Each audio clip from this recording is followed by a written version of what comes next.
There are few issues as hotly contested and as poorly understood as the question of what makes a person gay or straight. It's a political question, a social question, a religious question, but it's also a science question, one that might someday have an actual provable answer. The handful of scientists who work in this underfunded and politically charged field will tell you that answer is a long way off. But as we reported last spring, their efforts are already yielding tantalizing clues. One focus of their research is twins. These bedrooms belong to twins who are 9 years old. One room is all camouflage, airplanes, and military toys. The other, well, see for yourself. A pastel canopy, stuffed animals, white horses. Not all that surprising for boy-girl twins. Except these twins What's your base code? Are Jared and Adam.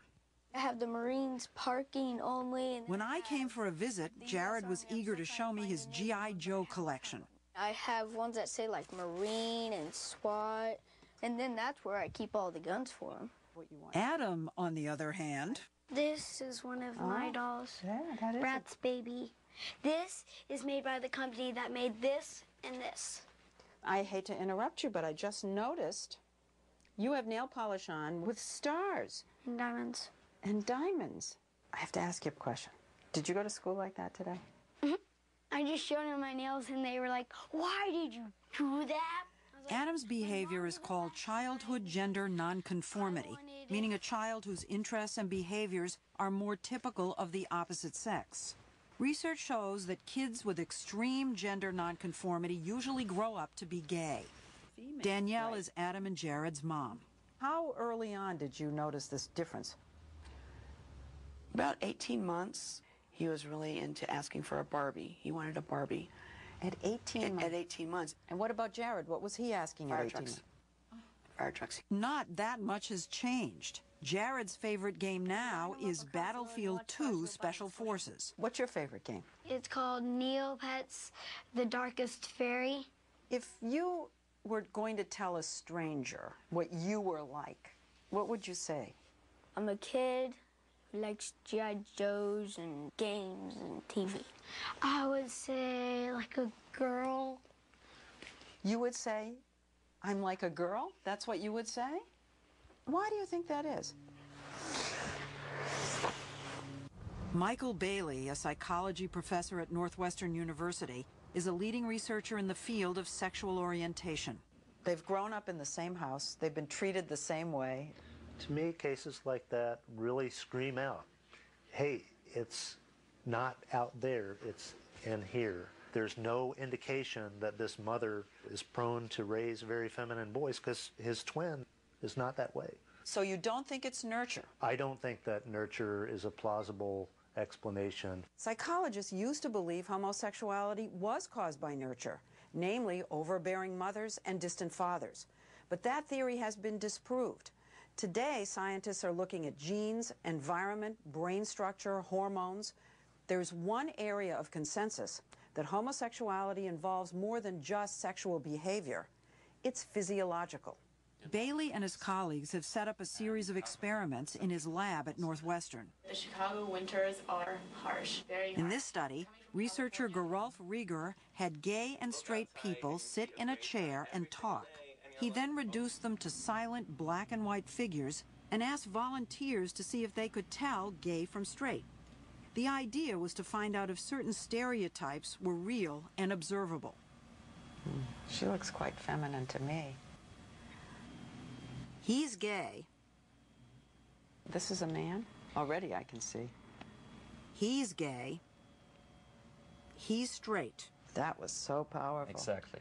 Like me, more often than not, the volunteers in the study could tell who was gay and who wasn't. So is the conclusion that gay people do, in fact, move differently? Yeah, absolutely. It's not true 100% of the time. It is true on average.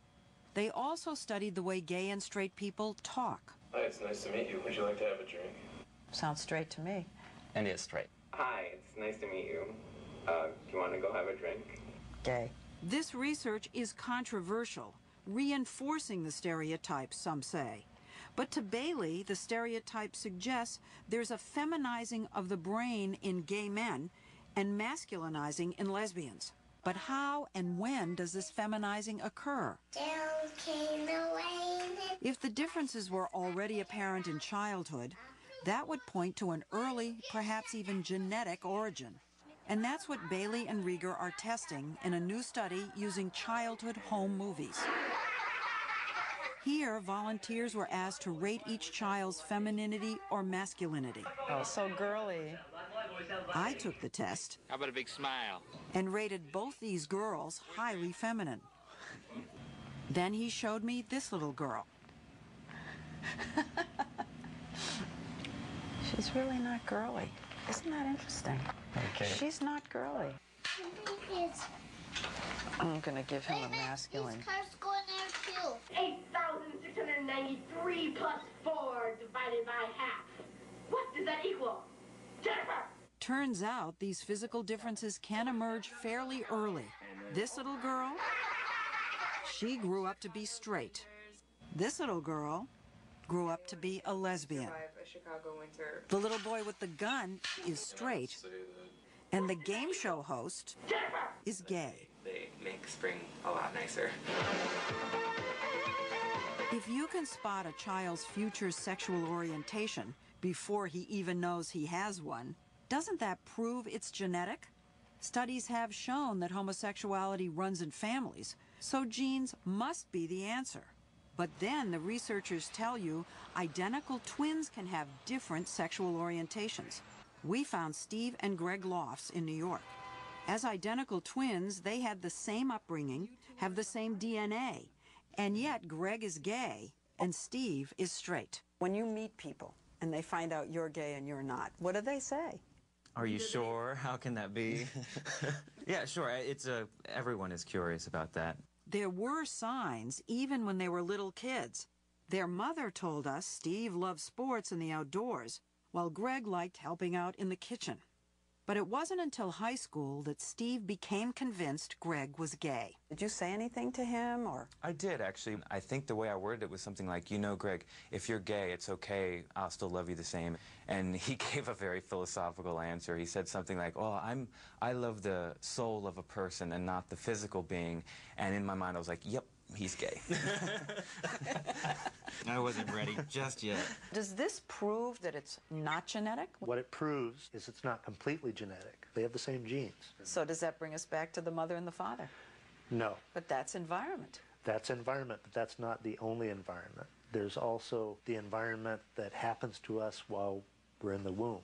And scientists are realizing that environment is much more important than we ever thought it